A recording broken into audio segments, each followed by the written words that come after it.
Hello everyone, welcome back to my YouTube channel. आज हम start करने जा रहे हैं सेकंड पार्ट, जो कि हमने इससे पहले जो है फर्स्ट पार्ट कंप्लीट कर दिया है, जिसमें कि हमने पृथ्वी के विभिन्न स्थल रूपों के बारे में पढ़ा। जो कि ये ज्योग्राफी सीरीज समरी सीरीज चल रही है, चैप्टर 6 हम जो है वो कर रहे हैं। ठीक है, तो अगर आपने पिछली वीडियो नहीं देखी है पार्ट 1 की, तो जाके आप देख सकते हैं।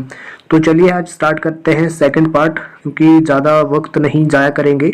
ठीक है, तो यहाँ से हम स्टार्ट करते हैं। आज हम पढ़ेंगे पठार के बारे में, कि जो पठार है वो क्या होते हैं। ठीक है, हमने इससे पहले पर्वतों के बारे में पढ़ा, जिसमें कि हमने पढ़ा जो भी पर्वत है, काफ़ी सारे, जो बृहस्पति पर्वत है, वलित पर्वत है और ज्वालामुखी पर्वत है। तो ज्वालामुखी पर्वतों का निर्माण जो है वो इस तरह से होता है। ओके, पठार उठी हुई एवं सपाट भूमि होती है। यह आसपास के क्षेत्रों से अधिक उठा हुआ होता है तथा इसका ऊपरी भाग मेज के समान सपाट होता है। किसी पठार के एक या एक से अधिक किनारे होते हैं, जिनके ढाल जो है वो खड़े होते हैं। पठारों की ऊंचाई प्राय कुछ 100 मीटर से लेकर कई हजार मीटर तक हो सकती है। पर्वतों की तरह पठार भी नए या पुराने हो सकते हैं। भारत में दक्कन पठार पुराने पठारों में से एक है। जो हमारा डेक्कन प्लेट्यू है, ठीक है, वो क्या है, सबसे पुराना पठार है। तो ये क्वेश्चन जो है यहाँ पे बन गया है। और इसके अलावा बता दूं आपको कि जो पठार होते हैं वो ऊपर से कैसे होते हैं, मतलब मेज की तरह होते हैं, बिल्कुल सपाट और समतल होते हैं। और इसका जो है, इसके बहुत सारे किनारे होते हैं। ठीक है, एक से अधिक किनारे होते हैं। सेकंड पॉइंट आपका ये आ गया है। थर्ड पॉइंट आपका, जिसके ढाल खड़े होते हैं, जो ढाल है वो खड़ी होती है उसकी। और पठारों की जो ऊंचाई है कुछ 100 मीटर से कई हजार मीटर तक हो सकती है। ओके, तो जो केनिया का पठार है, जो केनिया, तंजानिया तथा युगांडा का पूर्वी अफ्रीकी पठार एवं ऑस्ट्रेलिया का पश्चिमी पठार इस प्रकार के उदाहरण है। ठीक है, जो यहाँ पे काफ़ी ज़्यादा इंपॉर्टेंट है, ये चीज़ मैंने हाईलाइट करके रखी है आप लोगों के लिए। तो जो केनिया का जो पठार है, तंजानिया का पठार है, या फिर युगांडा या का पूर्वी अफ्रीकी पठार, ऑस्ट्रेलिया का पश्चिमी पठार, ये काफ़ी ज़्यादा इम्पोर्टेंट जो है कुछ प्लेट्यूज है। ठीक है, और तिब्बत का जो पठार है वो विश्व का सबसे ऊंचा पठार है। तो यहाँ पे भी काफ़ी ज़्यादा एक बहुत ही ज़्यादा इम्पोर्टेंट क्वेश्चन बन जाता है। जो तिब्बत का पठार है वो कैसा है, काफ़ी ज़्यादा ऊंचा पठार है, विश्व का सबसे ऊंचा पठार है। ठीक है, जिसकी ऊंचाई माध्य समुद्र तल से 4000 से 6000 मीटर तक है। ओके, पठार बहुत उपयोगी होते हैं क्योंकि इनमें खनिजों की प्रचुरता बहुत होती है।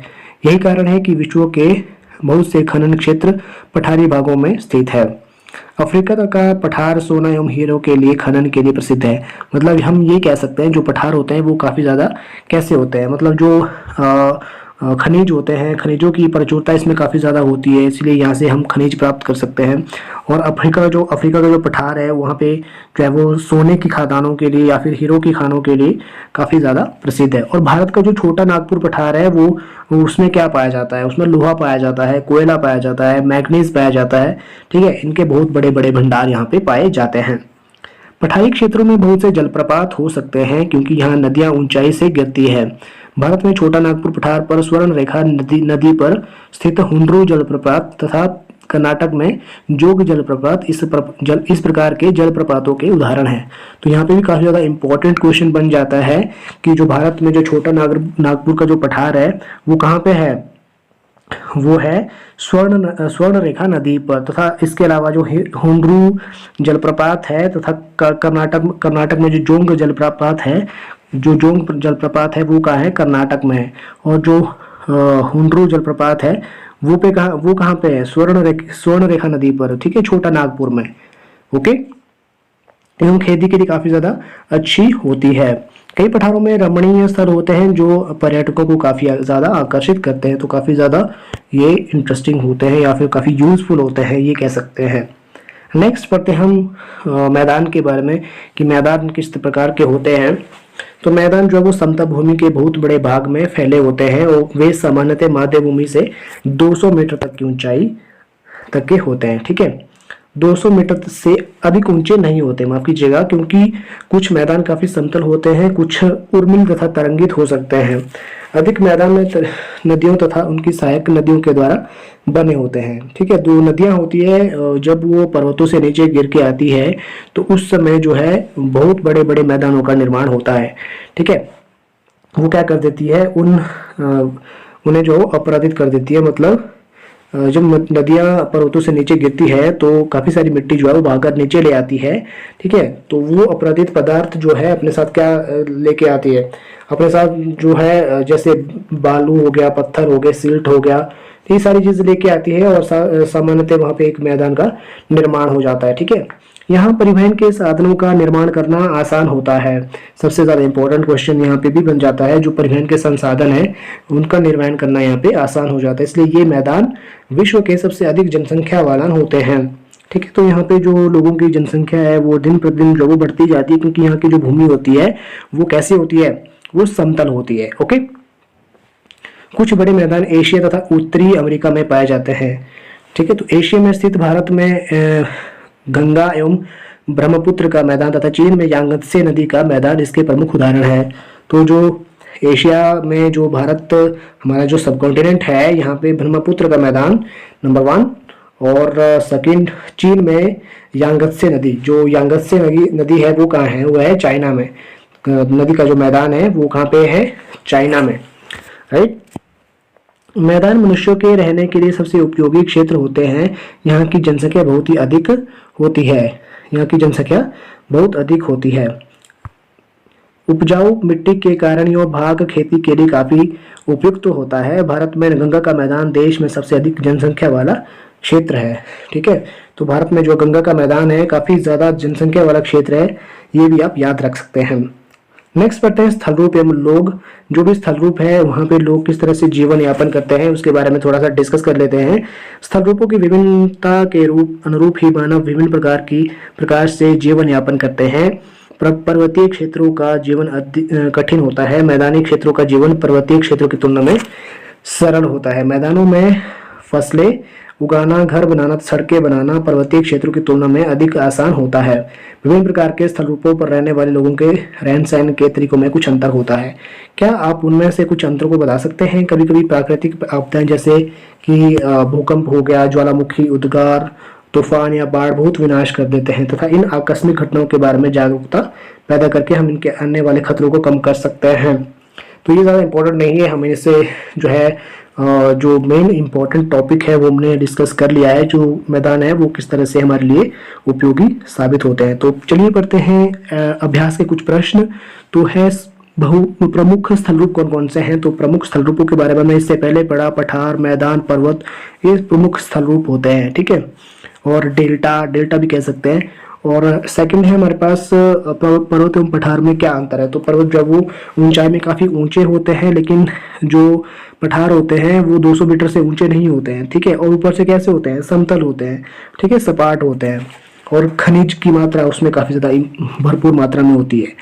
पर्वतों के विभिन्न प्रकार कौन से हैं? तो हमने पढ़ा था 3 पर्वतों के प्रकार के बारे में, ब्रह्मोत्सव पर्वत, वलित पर्वत और ज्वालामुखी पर्वत। ठीक है, मनुष्य के लिए पर्वत किस प्रकार उपयोगी है? तो मनुष्य के लिए पर्वत इस प्रकार से उपयोगी है क्योंकि वहाँ पे जो है वनस्पति पाई जाती है और नदियाँ पाई जाती है, फ्रेश वाटर आपको वहाँ मिलेगा, साथ ही फ्रेश ऑक्सीजन आपको वहाँ पे मिलेगी। तो ये काफ़ी ज़्यादा उपयोगी सिद्ध हो सकता है। तो मैदानों का निर्माण किस प्रकार होता है? तो मैदानों का निर्माण हमने इससे पहले भी पढ़ा कि जब भी नदियाँ पर्वतों से जो है वो नीचे गिरती है तो काफ़ी सारी मिट्टी, बालू, पत्थर, कंकड़ जो भी है वो लेके भाग के जो है वो नीचे आ जाती है और समतल मैदानों का निर्माण करती है। नदियों द्वारा निर्मित मैदान सघन जनसंख्या वाले होते हैं। क्यों? क्योंकि वहाँ की जो भूमि होती है वो परिवहन के लिए काफ़ी ज़्यादा जो है सुलभ होती है, और साथ ही साथ वहाँ पे जो है उपजाऊ भूमि होती है। नेक्स्ट है पर्वतों में जनसंख्या कम होती है। क्यों? पर्वतों में जनसंख्या इसलिए कम होती है क्योंकि वहाँ पे एक तो ऑक्सीजन की कमी हो जाती है जब आप काफ़ी ऊपर चढ़ते हैं पर्वतों में, और इसके अलावा वहाँ पे जो है उतनी ज़्यादा जनसंख्या इसलिए नहीं होती क्योंकि वहाँ पे वनस्पति आपको ऊंची जगह पे वनस्पतियाँ नहीं मिलेगी। ठीक है, वहाँ पे लोग सरवाइव नहीं कर पाएंगे। ठीक है, तो नेक्स्ट है हमारे पास सेकंड क्वेश्चन जो भी है, पर्वत पठारों से भिन्न होते हैं। किस चीज़ में भिन्न होते हैं? तो ये होते हैं ऊंचाई में। तो हिमानी कहाँ पाई जाती है? तो हिमानी पाई जाती है पर्वतों में। और दक्कन का पठार कहाँ स्थित है? तो दक्कन का पठार जो है वो है भारत में। और यांगत्से नदी कहाँ बहती है? तो बहुत ज़्यादा इंपॉर्टेंट क्वेश्चन है। तो यांगत्से नदी बहती है चीन में।